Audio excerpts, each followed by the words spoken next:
Hers is a beautiful love story about God. Actually, it's a beautiful drama which unfolded and which turned her into a victorious woman.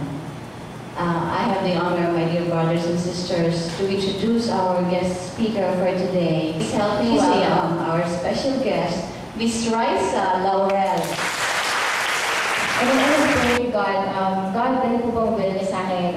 Gusto ko po talagang maging abogado. And please, sana po, talk to my dad na sana maintindihan niya why I want to become a lawyer. I want to be someone someday who will make a difference in this world. And then, thank God, March po, I took the exam sa San Beda po.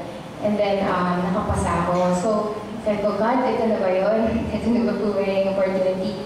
But I don't know how to speak to my dad and tell him na I passed the exam and papayag po ba kayo na enroll na law school.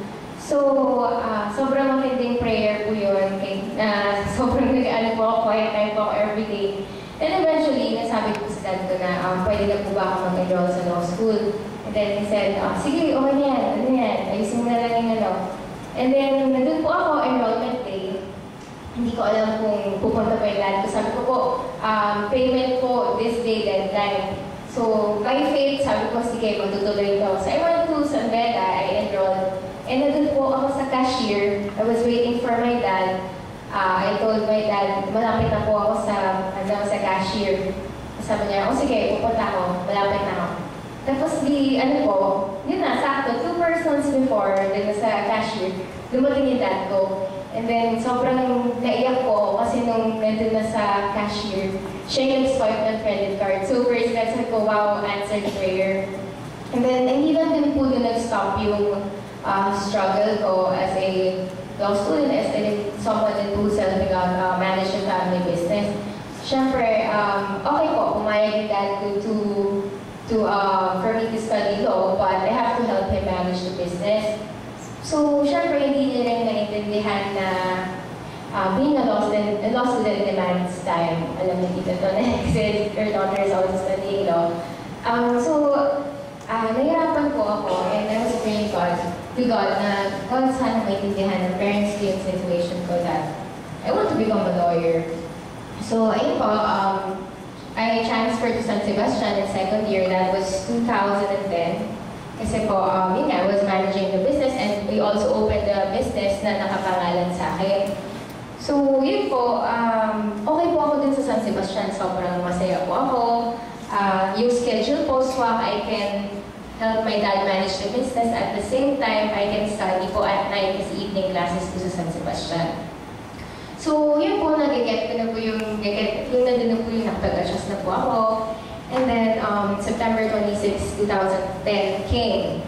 So, it was, saan po hindi po nakakaalam sa atin, meron pong laging event every year, ang mga law students na you have to take the bar exam. So, last 2010, it was September.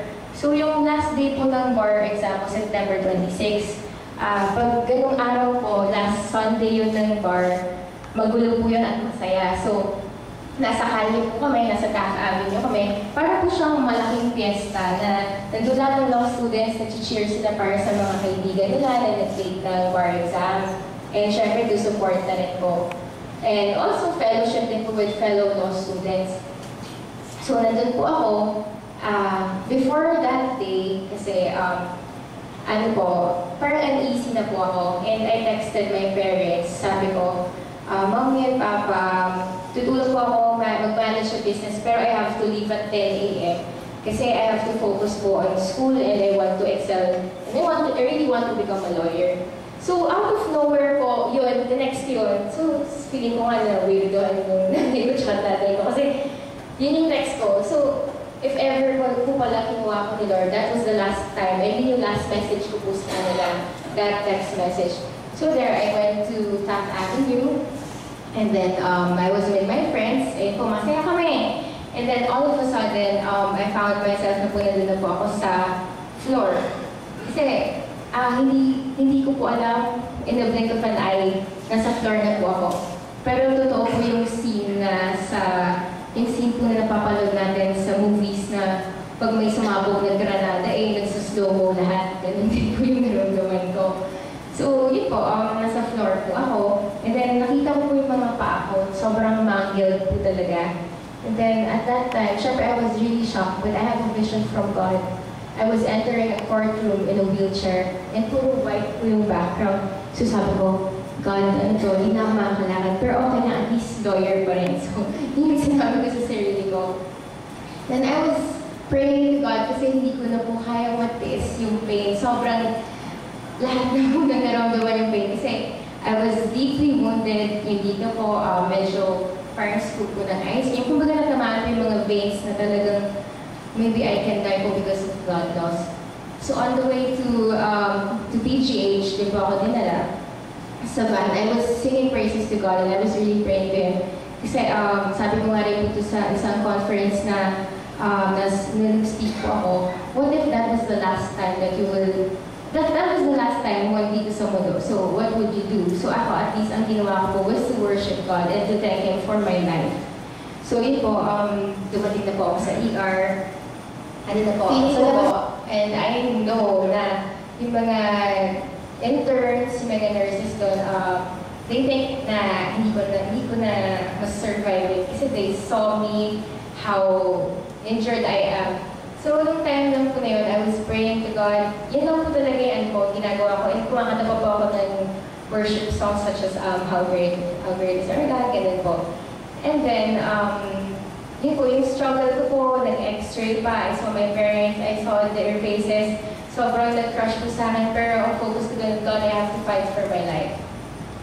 So, yung last ko pong naalala before po kinot yung legs ko was, I was going to the operating room. My mom was there. Parang, guys, tapos we prayed together. Sobrang tahimik po ng elevator. And then, I woke up at 2 a.m. and I found out na wala na yung legs. Although, hindi ko naman sinasabi sa akin, pero I knew na wala na yung mga paa ko.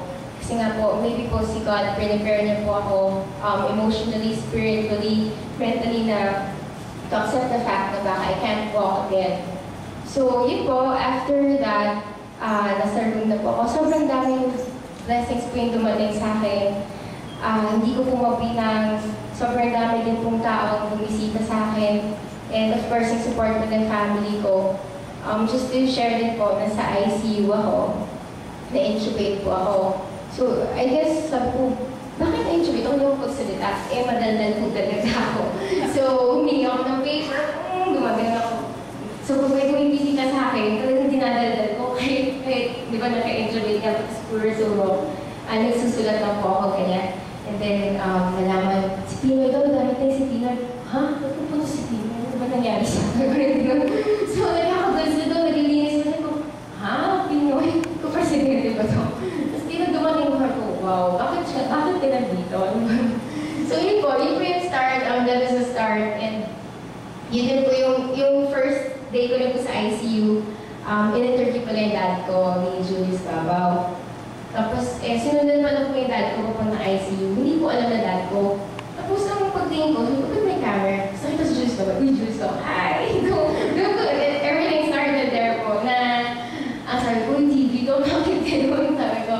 So, maybe yung nangyari was a major event natin. Sabi ko nga, malaking event na nangyari tragic event na nangyari sa mga law students. So, yun po. And then, doon po sa room, ang dami pong pumunta, si VP, Senator po. Sabi ko, God, gano'n na ba ako sikat? Ano bang pinagagawa ko? Kasi nga po, parang ang dami po nagpunta ng influential na tao. And may mga pumunta din po na they just told me na, I was inspired by your story. Thank you. Na-encourage kami. And siguro po, yun yung way ni God of using me for His glory. Eh, hindi naman po usually yung prayer ko to God, please God, use me for your glory. So, yun po, be careful with what you pray for. Praise God. October 26, na-discharge po ako sa hospital. Umuwi po ako. And what I did po was, nagmasyal pa ako. Kasi ganun po talaga yung personality ko. I don't like staying at home. Medyo gusto kong lumabas. At syempre din po, the fact na one month nasa hospital po ako. So, yun po. And then, nag-start po lahat doon. Laging interviews, speaking engagements. They don't understand where I get my strength from. sabi nila, bakit ganyan? Supportable na family mo. Sabi ko, no, galing po kay God. Siyempre po for a person na hindi ko nakakilala sa Diyos, parang, bakit? Paano na gano'n? For us Christians, we understand that our strength comes from Him. And kahit no matter what situation na madaanan natin, we can overcome because God is there to help us. And I just want to share something. What the enemy meant for evil, God will turn it into good. So siguro yung plan ng enemy sa akin was for me to feel devastated because of what has happened to me. I lost my feet. Pwede naman naisipin ko na wala na, sira na buhay ko, hindi na ako mag-aaral. But no, in return, God turned that evil, what the enemy meant for evil to good. And now I'm still glorifying His name in everything that I do.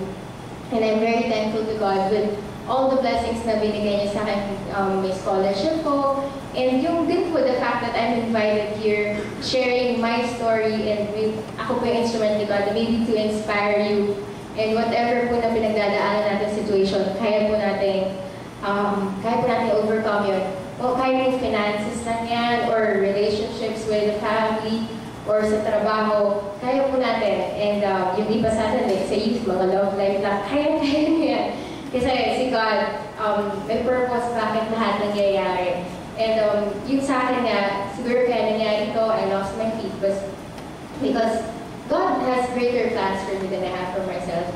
And siguro tingin ko, ganito lang ako. But si God, iba yung plan niya for me, the best plan. Although wala akong legs, pero tuloy pa rin yung law school, and now I have offers po ng job offers, and even scholarships abroad. So wow, God, thank you.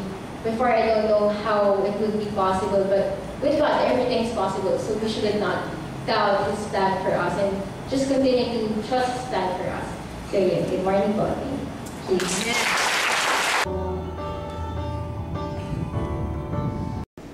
Asking divine sanction, I now pronounce you husband and wife.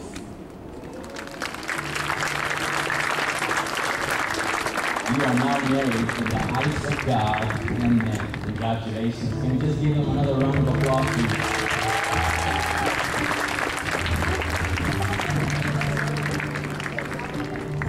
By the power vested in me by the Republic of the Philippines and the authority as bestowed upon me as a minister of the gospel through Victory Church, I now pronounce you man and wife. What God has joined together, let it remain forever sacred. Because you are now husband and wife, one in spirit and soul, standing pure and holy before God and one another, reign, because you have now taken the responsibility, reign, of a husband, you may now kiss your bride.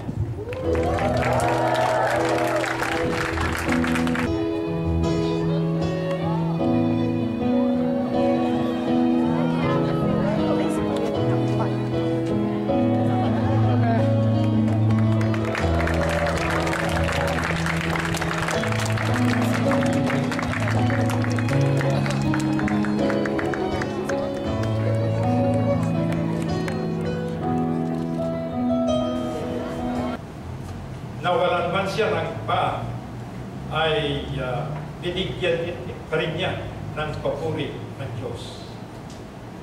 Ang sabi niya, ang kamalian ng mundo, ang kamalian ng Pilipinas, ang kamalian ng bayan ay ginawang mabuti ng Diyos para sa kanya. Kaya si Raisa ay laging handa, maski siya ay naputulan ng paa, ay patuloy pa rin ang kanyang pagsasamba sa Panginoon. Paniniwala sa pangyarihan ng Diyos.